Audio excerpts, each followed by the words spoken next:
Ibu Bapa, saudara-saudara yang dikasihi Tuhan, selamat malam, salam sejahtera dan salam sehat bagi kita semua. Malam hari ini kita akan membaca firman Tuhan yang ditayangkan secara online dalam rangkaian ibadah keluarga Jemaat GPIB Immanuel Balikpapan. Bacaan kita malam hari ini terambil dari Hakim-Hakim 7 ayat 15 sampai dengan 25. Hakim-Hakim 7 ayat 15 sampai dengan 25. Kita biarkan Alkitab kita terbuka. Kita mohon bimbingan Tuhan. Kita berdoa. Bapa di dalam surga, kami mengucap syukur karena kebaikan Tuhan dalam hidup kami. Pada malam hari ini, kami boleh bersama-sama dengan jemaat-Mu. Kami akan beribadah Jemaat GPIB Immanuel Balikpapan yang ditayangkan secara online. Kami percaya bahwa Tuhan hadir di tengah-tengah persekutuan kami dan Tuhan sendiri yang memimpin ibadah ini. Dari awal sampai akhir hanya boleh terlaksana seturut kehendak Tuhan. Tuhan, kami akan membaca firman-Mu. Siapkan hati dan pikiran kami. Ampuni dosa-dosa kami, agar kami layak menghadap Tuhan melalui firman yang akan kami baca. Berfirmanlah ya Tuhan, karena hati dan pikiran kami sudah siap untuk mendengarkannya. Dalam nama Yesus kami sambut firman-Mu. Amin. Hakim-Hakim 7 ayat 15 sampai dengan 25 saya akan membacakan bagi atau buat ibu bapa, saudara-saudara yang ada di rumah. Segera sesudah Gideon mendengar mimpi itu diceritakan dengan maknanya, sujudlah ia menyembah. Kemudian pulanglah ia ke perkemahan orang Israel, lalu berkata, bangunlah, sebab Tuhan telah menyerahkan perkemahan orang Midian ke dalam tanganmu.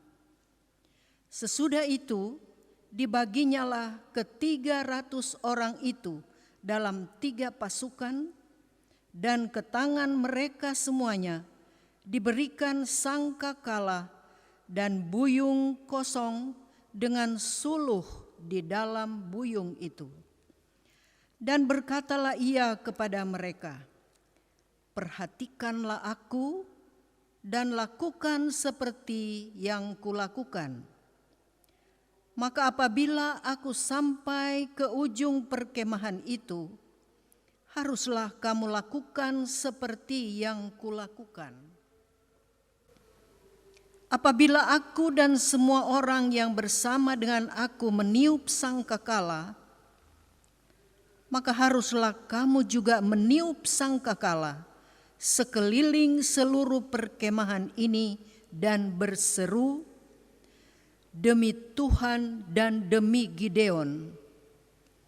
Lalu Gideon dan ke-100 orang yang bersama-sama dengan dia sampai ke ujung perkemahan itu pada waktu permulaan giliran jaga tengah malam, ketika penjaga-penjaga baru saja ditempatkan. Lalu mereka meniup sangkakala sambil memecahkan buyung yang di tangan mereka. Demikianlah ketika, kami ulangi, demikianlah ketiga pasukan itu bersama-sama meniup sangkakala dan memecahkan buyung dengan memegang obor di tangan kirinya dan sangkakala di tangan kanannya untuk ditiup. serta berseru, "Pedang demi Tuhan dan demi Gideon." Sementara itu, tinggallah mereka berdiri masing-masing di tempatnya sekeliling perkemahan itu, tetapi seluruh tentara masih menjadi kacau balau, berteriak-teriak dan melarikan diri. Sedang ke-300 orang itu meniup sangkakala di perkemahan itu. Tuhan membuat pedang yang seorang diarahkan kepada yang lain.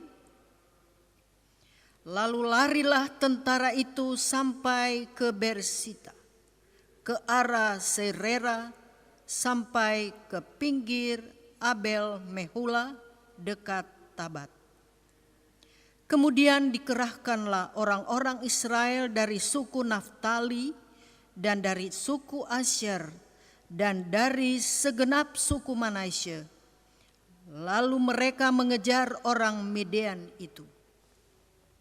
Gideon menyuruh juga orang ke seluruh pegunungan Efraim dengan pesan, "Turunlah menghadapi orang Midian dan dudukilah segala batang air sampai ke Bet-bara dan juga sungai Yordan." Maka semua orang Efraim dikerahkan, lalu mereka menduduki segala batang air sampai ke Bet-bara, juga sungai Yordan.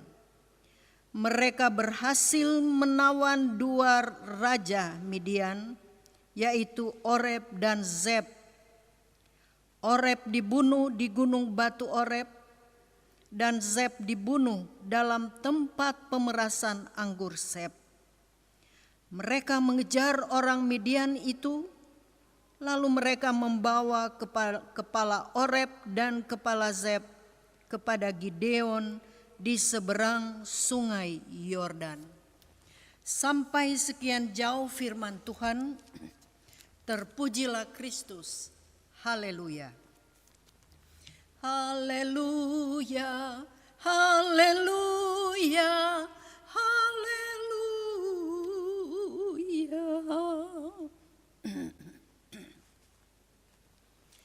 Jemaat yang dikasihi dan diberkati Tuhan, tema renungan kita malam ini adalah kerjasama berbuah manis. Ibu bapa, saudara-saudara yang dikasihi Yesus Kristus, memperhatikan tema malam ini, kerjasama berbuah manis, maka saya teringat satu ungkapan yang mengatakan, "Bersatu kita teguh, bercerai kita runtuh." Salah satu peribahasa Indonesia yang mengandung arti bahwa segala sesuatu dapat berhasil dilakukan apabila dikerjakan secara bersama-sama. Mengapa harus bersama-sama, saudara-saudara? Karena manusia adalah makhluk sosial yang tidak dapat hidup bagi dirinya sendiri. Ia tidak mampu menghadapi persoalan-persoalan atau tantangan yang besar seorang diri, apalagi dalam menghadapi serangan lawan atau musuh.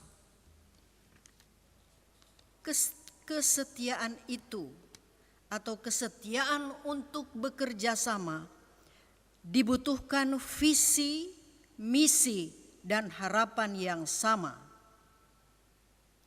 Berhubungan dan berjalan atau terjalin dapat diharapkan dapat menghadirkan keharmonisan hidup di mana di dalamnya ada rasa saling menghormati, saling menghargai, guna keteraturan hidup yang menjadi prioritas utama dalam keberlangsungan hidup manusia.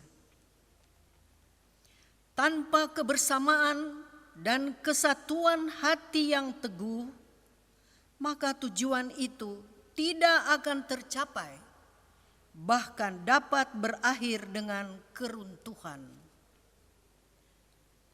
Saudara-saudara yang terkasih, selain peribahasa tersebut di atas tadi, kita sebagai bangsa Indonesia juga mengenal dan terus menghidupi budaya gotong royong dalam bahasa Minahasa disebut Mapalus. Di dalam budaya Mapalus atau kebersamaan itu, setiap orang memiliki tanggung jawab bersama untuk membangun, menghidupkan, mensejahterakan manusia lainnya. Dari peribahasa dan sistem kebudayaan ini, kita dapat melihat bahwa bangsa kita, bangsa Indonesia, sangat dekat dengan nilai-nilai kebersamaan dan persatuan. Kita sudah hidup di tengah budaya masyarakat yang melihat betapa pentingnya hidup dalam kebersamaan, persatuan, gotong royong, dan saling bekerja sama dengan yang lain. Saudara-saudara, bacaan kita malam ini juga berbicara tentang pentingnya gaya hidup bekerja sama satu dengan yang lain. Bahkan bacaan kita juga memperlihatkan bagaimana Tuhan telah berinisiatif untuk membangun kerjasama dengan umat pilihannya. Ibu bapa, saudara-saudara yang dikasihi oleh Tuhan, kalau kita perhatikan isi cerita atau sejarah dari kitab Hakim-Hakim, di mana saat itu bangsa Israel sedang mengalami kondisi yang sangat melarat dan berkesusahan. Ketidaktaatan Israel telah membuat Tuhan mengizinkan sekian tahun. Dalam Alkitab tercatat ada 7 tahun lamanya Israel diserahkan ke tangan orang Midian dan Amalek. Apa yang terjadi, saudara-saudara yang dikasihi Tuhan? Semua hasil panen dan ternak bangsa Israel dirampas dan dimusnahkan. Tak ada yang tersisa bagi bangsa Israel. Kita bisa baca itu dari Hakim-Hakim 6 ayat 1 sampai 6. Orang Midian dan Amalek tersebut adalah bangsa yang besar dan kuat. Alkitab mencatat bahwa jumlahnya bergelimpangan seperti belalang banyaknya, dan unta mereka tidak terhitung seperti pasir di tepi laut banyaknya. Kita bisa bayangkan hal seperti itu. Sebaliknya, bangsa Israel adalah bangsa yang sedikit dari segi jumlahnya. Bahkan pada masa kepemimpinan hakim-hakim, bangsa Israel mulai hidup berkelompok-kelompok berdasarkan sukunya. Mereka fokus membangun wilayah sukunya masing-masing. Kondisi tersebut membuat mereka terpencar dan sistem pertahanan Israel seperti itu menjadi bangsa yang tidak cukup kuat. Tidak heran jika kondisi ini dimanfaatkan oleh bangsa-bangsa lain, terutama yang berada di wilayah Kanaan, untuk menguasai dan menindas suku-suku Israel tersebut. Ibu bapa, saudara-saudara yang dikasihi dan diberkati Tuhan, dalam keadaan yang sulit itu, ternyata Tuhan tidak tinggal diam untuk melihat penderitaan umat pilihannya. Akhirnya Tuhan menyatakan kuasa pemulihannya dengan memerintah Gideon untuk memilih 300 orang pilihan sesuai kehendak Tuhan. Juga berjanji bahwa dengan 300 orang pilihan itu, Tuhan akan menyelamatkan mereka dan menyerahkan orang Midian dan Amalek ke tangan mereka, bangsa Israel. Dari peristiwa itu, saudara-saudara, kita melihat bahwa Tuhan yang memanggil, Tuhan yang memilih Gideon dan umatnya untuk bekerja sama dengannya melakukan perkara yang besar. Tuhan berinisiatif telah memilih orang-orang yang Ia kehendaki untuk menjadi rekan sekerjanya melakukan suatu tindakan yang benar.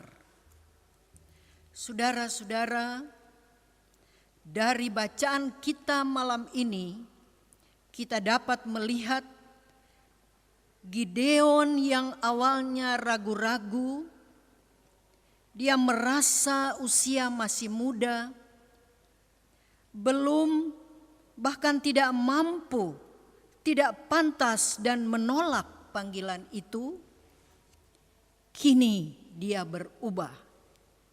Gideon tidak hanya merespon panggilan Tuhan untuk menjadi rekan sekerja Tuhan, namun ia pun dapat bekerja sama dengan orang-orang pilihan Tuhan lainnya. Gideon tidak melakukan tugas tersebut seorang diri. Dia tidak, bahkan Gideon bekerja sama dengan 300 orang pilihan yang Tuhan tetapkan. Mereka bersatu hati dan dengan tenaga yang ada, mereka melakukan tindakan yang sama dan sepakat untuk maju bersama-sama. Mereka bersama meniup sangkakala di tangan kanan, memegang obor di tangan kiri, dan berseru demi Tuhan dan demi Gideon. Selain itu, dikerahkan juga suku Naftali, suku Asyer, dan suku Manasye untuk mengejar orang Midian dan menduduki wilayah yang pernah dikuasai oleh musuhnya. Tindakan kerjasama disertai dengan teknik yang hebat. Ini telah menghasilkan suatu mujizat yang luar biasa.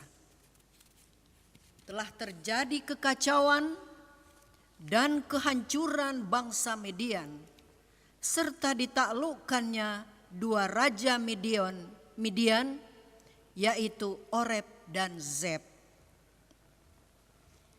Ibu-ibu, bapak-bapak, saudara-saudara yang dikasihi Tuhan, dari bacaan firman Tuhan malam ini, kita bisa mengambil suatu pelajaran berharga dalam menghadapi musuh, bagaimana menghadapi ancaman, bagaimana dengan persoalan dan tantangan kehidupan. Kisah ini juga mengajarkan kita tentang pentingnya arti kerjasama. Kerjasama yang baik tentu akan menghasilkan karya yang baik. Kerjasama yang baik pasti menghasilkan buah yang manis. Dari bagian firman Tuhan hari ini, maka ada dua pola kerjasama yang bisa kita lakukan dalam menghadapi pergumulan ataupun persoalan. Pola yang pertama adalah jadilah rekan sekerja Tuhan yang melakukan segala sesuatu sesuai kehendak Tuhan. Libatkanlah Tuhan dalam setiap rencana kita, maka niscaya Tuhan sendiri yang akan menyatakan kuasa-Nya yang ajaib. Ingatlah bahwa sesungguhnya Tuhan selalu berinisiatif untuk mengajak kita bekerja sama melakukan kehendak-Nya. Namun terkadang Bapak Ibu, kita tidak merespon inisiatif Tuhan yang baik itu. Hal ini menjadi suatu pertanyaan penting untuk kita refleksikan, baik secara pribadi, dalam keluarga kita masing-masing, maupun dalam kehidupan berjemaat, bahkan dalam kehidupan bersama masyarakat yang berada di sekeliling kita. Sudahkah kita melibatkan Tuhan dalam segala karya dan kerja kita? Atau kita masih berjuang menghadapi persoalan kehidupan dengan kekuatan sendiri? Saudara-saudara, sebagai umat yang percaya, mari kita datang kepada Tuhan. Jadikanlah Tuhan sebagai rekan sekerja dan bekerja samalah dengan Tuhan. Sebab tanpa Tuhan kita bukan siapa-siapa. Tanpa Tuhan kita tidak berdaya. Pola yang kedua, firman Tuhan juga mengajarkan kita secara pribadi untuk senantiasa hidup saling kerjasama dengan orang lain. Sebagaimana Gideon, ia tidak berjuang sendiri melawan musuh, tetapi ia selalu bekerja sama dan bersatu hati dengan 300 orang pilihan Tuhan lainnya. Kerjasama menjadi penting dalam kita menghadapi persoalan yang kita hadapi. Terutama dalam masa-masa sulit saat ini. Kita saat ini sedang digemparkan dengan pandemi COVID-19. Dari media massa, kita sudah tahu bahwa COVID-19 itu sudah ada di Indonesia sejak akhir 2019. Tapi nanti terasa pada pertengahan Maret 2020. Kita sedang jalani masa ini. Dari persoalan kita menghadapi COVID-19, maka kita menghadapi hidup dalam pengalaman baru. Semua baru. Kebiasaan-kebiasaan lama akhirnya sudah mulai kita ganti dengan kebiasaan baru.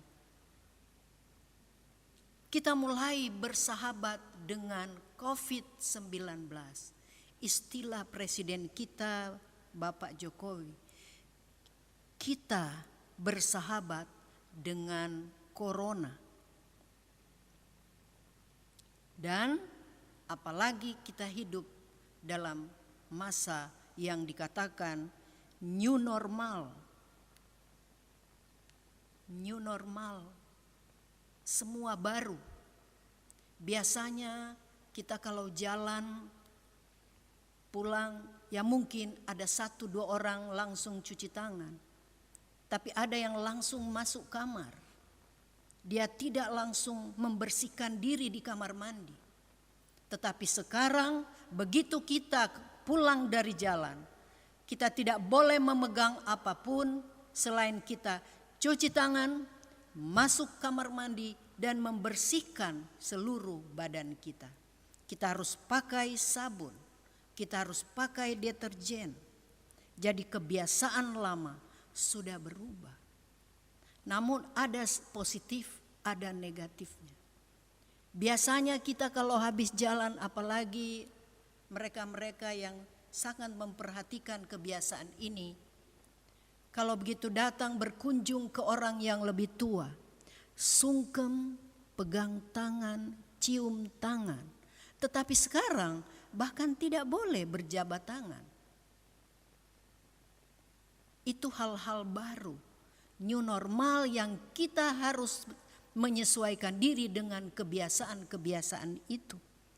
Nah, sampai kapan kita tidak bisa prediksi kapan pandemi COVID-19 berlalu dari bumi Indonesia. Dan bukan juga hanya di bumi Indonesia, tetapi berlangsung di seluruh dunia.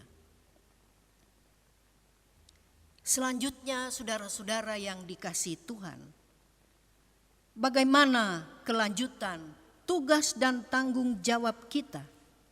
Kita sebagai keluarga Tuhan, kita sebagai anggota gereja, dan kita sebagai anggota masyarakat di dalam menghadapi pandemi COVID-19 ini. Tentu sebagai keluarga Tuhan, kita dapat saling menopang, kita dapat saling menguatkan, kita saling membangun di dalam rumah tangga kita masing-masing. Bagaimana tanggung jawab suami, bagaimana tanggung jawab istri di dalam menghadapi kebiasaan-kebiasaan yang baru saat ini. Orang tua terhadap anak, saudara bersaudara, bersatu hati. Kita bekerja sama menghadapi persoalan ini. Misalnya disiplin kebersihan kita harus tegakkan. Cuci tangan dalam setiap selesai beraktivitas. Stay home bila mana tidak perlu keluar rumah. Kalau sangat penting untuk kita keluar rumah, jangan lupa untuk mentaati peraturan protokoler kesehatan. Jangan lupa pakai masker dan waspada selalu. Kalau dulu tiap malam minggu santai kita duduk-duduk di mall, nongkrong-nongkrong di mana. Tetapi sekarang kita disuruh tinggal di rumah. Sebagai anggota gereja, bagaimana tugas dan tanggung jawab kita? Sudah kurang lebih 3 bulan kita beribadah, kita tidak saling tatap muka. Kita baru mulai 1-2 minggu yang lalu ada tatap muka, tetapi masih terbatas sesuai izin hanya 30 orang. Tatap muka tidak bisa. Ibadah secara langsung terbatas. Tapi sebagai warga gereja, kita masih tetap saling membangun persekutuan umat secara spiritual maupun dalam aksi-aksi nyata. Misalnya gerakan pemuda, bagaimana tanggung jawab sebagai anak-anak muda yang masih tangguh. Bagaimana dengan majelis-majelis yang masih usia muda tetapi sehat. Mengapa ditekankan sehat? Ada majelis yang masih usia muda tetapi kesehatan sudah tidak menopang dibanding dengan yang sudah berusia lanjut. Katanya, jangan bilang usia lanjut, usia indah. Mereka masih kuat dan bersemangat dalam menjalankan persekutuan kita. Mungkin kita lebih memperhatikan jemaat yang usia rentan. Apakah ada aksi diakonia atau adakah perkunjungan keluarga walaupun masih terbatas? Apalagi di era pandemi COVID ini. Dengan berbagai tantangan, apakah membuat kita hanya berdiam diri dan menjadi takut sehingga kurang kreatif dalam menunjukkan kepemimpinan dan kebersamaan kita? Bagaimana tanggung jawab di dalam masyarakat? Kita juga dipanggil untuk bergotong royong di dalam kegiatan masyarakat melalui kegiatan-kegiatan di RT sekitar kediaman kita. Kita bergandengan tangan dengan pemerintah daerah karena kita ada di Balikpapan. Kita menunjang pemerintahan di Balikpapan sehingga sama-sama kita menanggulangi agar pandemi COVID-19 itu segera berlalu. Kita punya semangat yang sama dengan pemerintah. Kesehatan kita harus bagus. Kita bergandengan tangan dengan pemerintah. Kita membangun tatanan baru dengan baik untuk kemajuan warga yang ada di RT kita. Kita aktifkan semangat. Bersatu kita teguh, bercerai kita runtuh. Saudara-saudara, melalui firman malam hari ini, mari kita kerjakan dan laksanakan firman Tuhan yang sudah kita dengar ini untuk terus membangun kerjasama, bukan saja dengan sesama manusia, tetapi terpenting selalu bersama Tuhan Yesus Kristus, pemimpin kita yang agung.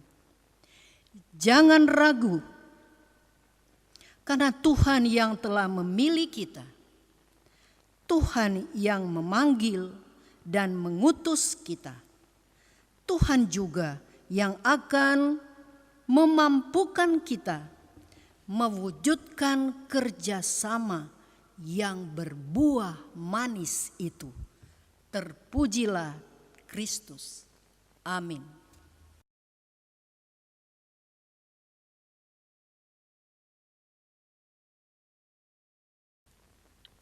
Saudara-saudara yang dikasihi Tuhan, mari kita masuk di dalam doa syafaat.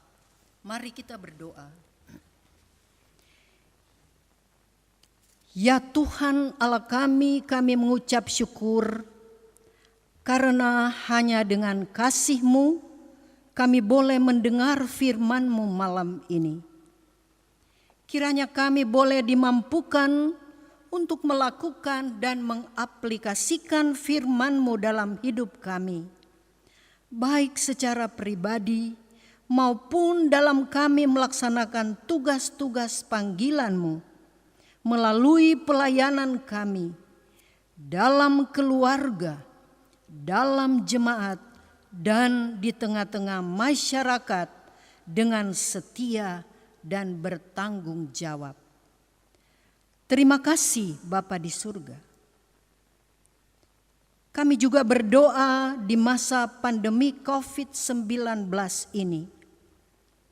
Kiranya bersama-sama dengan pemerintah, kami boleh disadarkan untuk senantiasa boleh melaksanakan aktivitas kami dengan memperhatikan protokol kesehatan agar pandemi ini segera berlalu dari kami. Kami berdoa untuk saudara-saudara jemaat GPIB Immanuel Balikpapan yang saat ini sedang mengalami banyak pergumulan. Mungkin pergumulan sakit penyakit, ataupun mungkin pergumulan kesehatan akibat pandemi COVID ini. Tuhan, sembuhkan mereka. Kami juga berdoa untuk para tenaga medis, kiranya mereka Tuhan boleh pakai.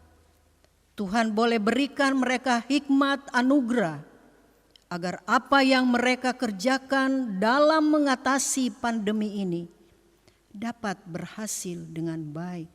Dan pandemi ini segera hilang dari muka bumi, termasuk di kota Balikpapan. Kami juga berdoa secara khusus buat Satgas COVID-19 GPIB, secara khusus Satgas GPIB Immanuel Balikpapan, berikan mereka kemampuan, sukacita, sehingga mereka terus dan boleh tetap hadir di tengah-tengah upaya penanggulangan pandemi COVID-19.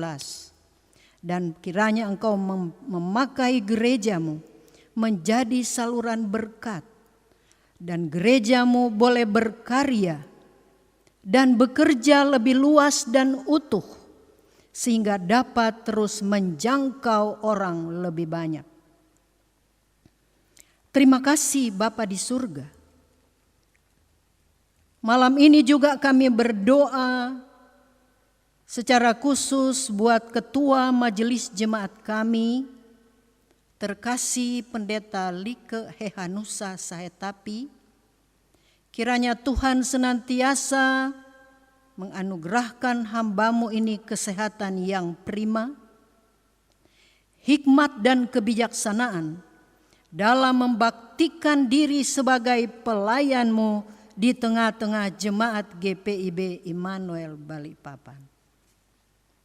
Ada begitu banyak tantangan yang dihadapi, tetapi kami percaya dengan kemampuan dan sukacita dari Tuhan, Ia boleh mengatasi dan menjalankan tugas-tugasnya yang mulia ini dengan penuh sukacita dan bahagia, karena hamba-Mu menyadari Tuhan beserta dengan dia.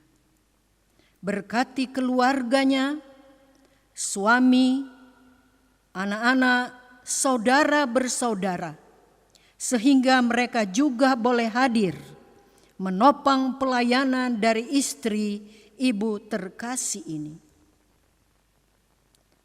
Tuhan, kami berdoa juga kiranya Tuhan memberkati para penatua diaken dan unit-unit misioner yang ada, agar dapat membantu dalam melaksanakan program pelayanan yang ada.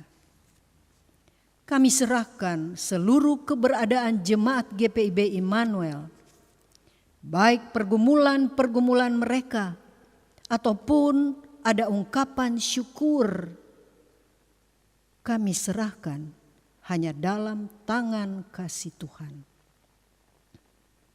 Inilah syukur hati kami, dan doa ini kami percaya Tuhan mendengar dan mengabulkannya.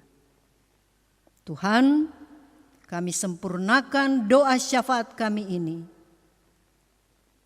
melalui doa yang Tuhan sudah ajarkan bagi kami. Bapa kami di dalam surga, dikuduskanlah nama-Mu, datanglah kerajaan-Mu, jadilah kehendak-Mu di bumi seperti di surga. Berikanlah kami makanan kami yang secukupnya, dan ampunilah kami akan kesalahan kami, seperti kami juga mengampuni orang yang bersalah kepada kami. Dan janganlah membawa kami ke dalam pencobaan, tetapi lepaskanlah kami daripada yang jahat. Karena Engkaulah yang empunya kerajaan dan kuasa dan kemuliaan